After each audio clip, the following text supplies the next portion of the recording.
Dahulu kala ada seekor kambing tua. Dia punya 7 anak. Dia mencintai mereka seperti hanya seorang ibu yang bisa mencintai anak-anaknya. Dia akan pergi ke hutan, membawa tumbuhan dan ranting untuk makan siang. Dia memanggil semua anaknya dan memperingatkan mereka untuk takut pada serigala jahat. Dia sering berpura-pura, tetapi Anda bisa langsung mengenalinya dari suara kasar dan cakar hitamnya.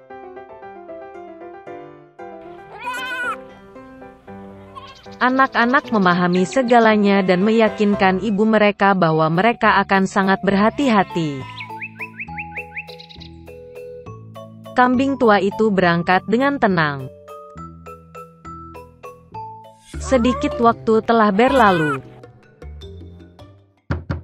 Tiba-tiba, seseorang mengetuk pintu dan berteriak dengan suara kasar agar anak-anak segera membukanya.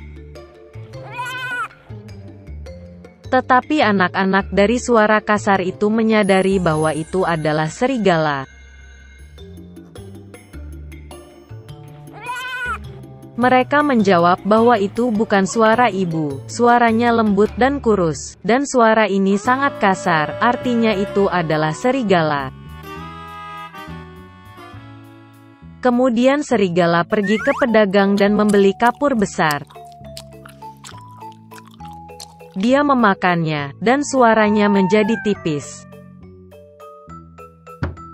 Dia kembali, mengetuk pintu dan dengan suara pelan meminta anak-anak untuk membukanya. Serigala meletakkan cakarnya di jendela dan menunggu. Dan anak-anak melihatnya, dan menjawab bahwa kaki ibu itu bukan hitam, tapi putih, yang artinya itu adalah serigala. Kemudian serigala itu lari ke toko roti dan meminta untuk memberinya sedikit adonan. Serigala mengurapi cakarnya dengan adonan. Penjahat itu datang ke pintu untuk ketiga kalinya, meletakkan kaki putihnya di jendela dan mengetuk. Mereka melihat anak-anak bahwa kakinya putih, dan mengira itu adalah ibu mereka. Mereka membuka pintu, tapi ada serigala di depan mereka. Mereka ketakutan dan mulai berpencar ke segala arah. Seorang anak melompat ke bawah meja, yang lain di tempat tidur, yang ketiga di atas kompor, yang keempat ke dapur, yang kelima ke lemari, yang keenam di bawah wastafel, dan yang ketujuh bersembunyi di jam kakek. Tapi serigala menemukan semuanya, membuka rahangnya dan menelan satu persatu. Hanya satu hal yang tidak dia temukan, yang termuda, yang bersembunyi di dalam jam.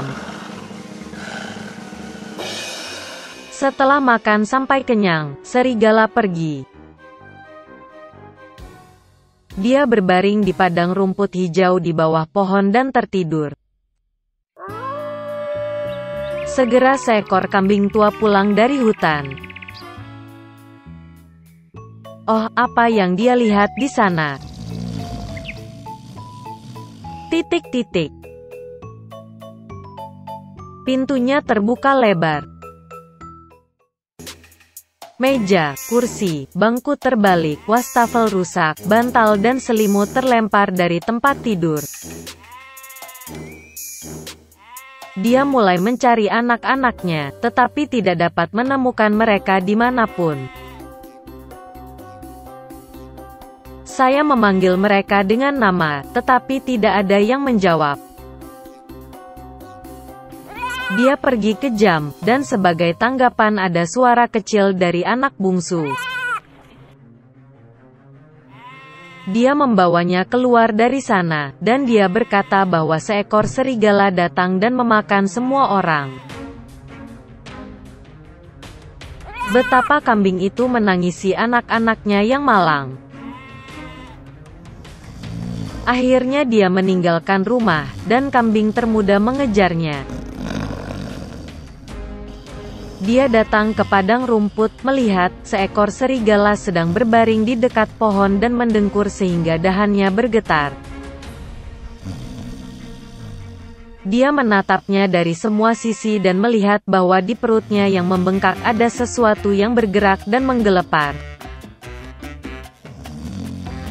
Dia menduga bahwa ini adalah anak-anaknya, dan sangat bahagia karena mereka masih hidup.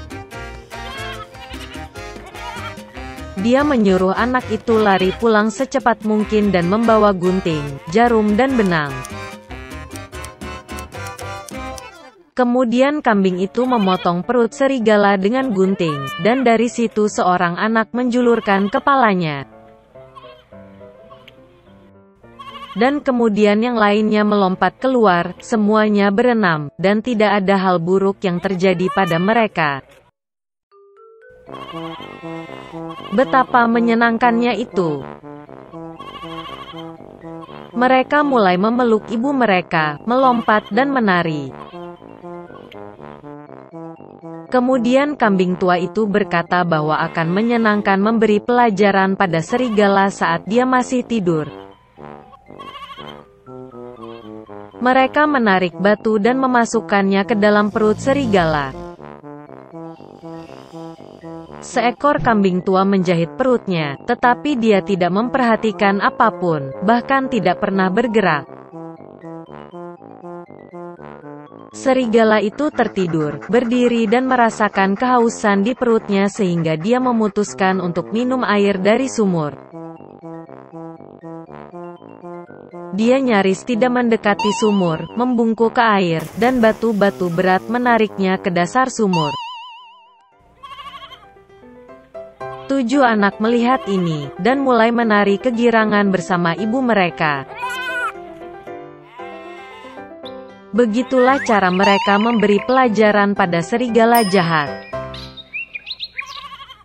Dahulu kala, seorang raja tinggal di negara yang jauh, dan dia memiliki 11 putra dan 1 putri, Eliza. Anak-anak kerajaan hidup dengan baik dan tanpa beban sampai ibu tiri mereka muncul dalam hidup mereka. Tidak ada yang tahu bahwa ratu baru itu adalah penyihir jahat. Dia membenci anak-anak raja, selalu mengeluh tentang mereka dan bermimpi mengusir mereka dari kastil. Ratu jahat itu sangat memfitnah anak-anak malang sehingga raja sendiri segera mulai mempercayai kata-katanya. Pertama, dia mengirim putrinya pergi untuk dibesarkan di desa terdekat. Di sana dia ditakdirkan untuk hidup sampai usia 15 tahun. Ratu jahat ingin mengusir anak-anak itu juga, tapi mereka masih terlalu muda. Karena itu, sang ayah meninggalkan mereka di kastil. Dan kemudian suatu hari seorang penyihir jahat masuk ke kamar anak-anak dan memantrai putra raja. Dia mengubahnya menjadi 11 angsa liar dan kemudian membuka jendela. Dan anak laki-laki yang menjadi burung terbang keluar dari kastil. Tahun-tahun berlalu, dan Eliza berusia 15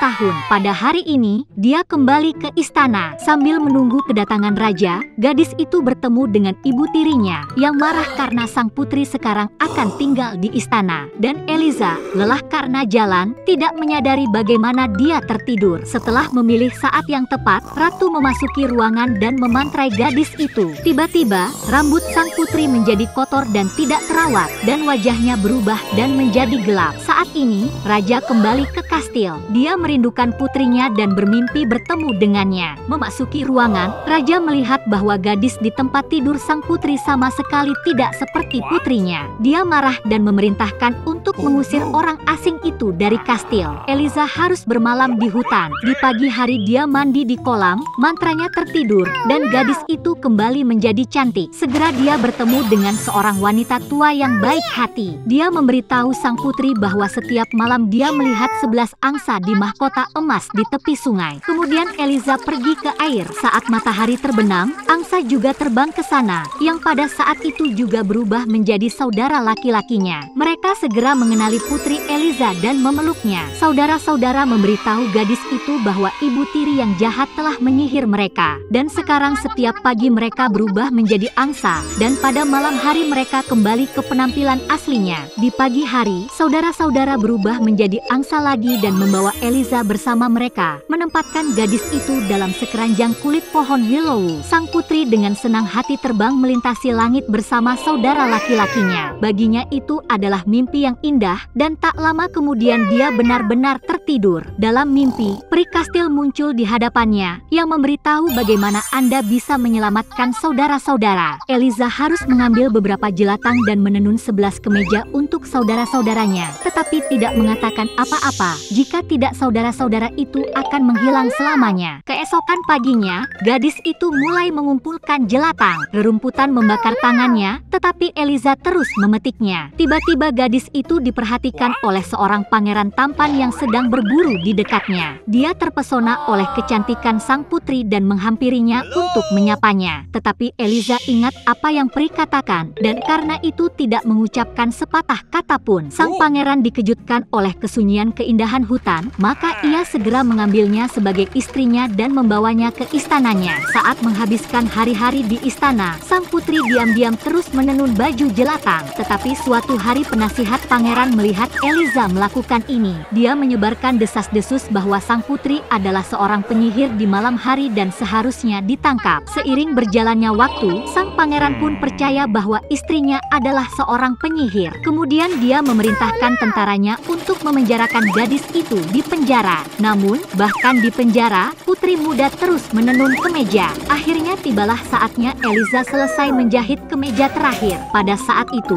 pintu penjara bawah tanah terbuka dan sang putri dibawa ke pengadilan. Mereka memutuskan untuk menghukum mati gadis malang itu. Dan pada saat itu, ketika hakim membacakan putusan, 11 angsa turun dari surga. Eliza menarik kemeja dari bawah roknya dan melemparkannya ke atas burung. Saudara laki-lakinya segera menjadi manusia. Tetapi sang putri tidak memiliki cukup jelatang untuk lengan baju terakhir. Jadi adik laki-laki itu memiliki sayap angsa sebagai pengganti lengan. Kemudian saudara-saudara menceritakan kisah mereka. Dan sang pangeran yang sangat percaya pada ketidakbersalahan istrinya meminta maaf kepada Eliza. Sang putri segera memaafkan suaminya. Akhirnya saudara-saudara itu bebas dan Eliza senang. Bersama-sama mereka kembali ke kastil. Sang ayah mengenali anak-anaknya dan selama bertahun-tahun tidak bisa memaafkan dirinya sendiri karena membiarkan ibu tirinya menipunya. Dan penyihir jahat itu sendiri berubah menjadi burung gagak dan terbang pergi. Tidak pernah kembali ke kastil.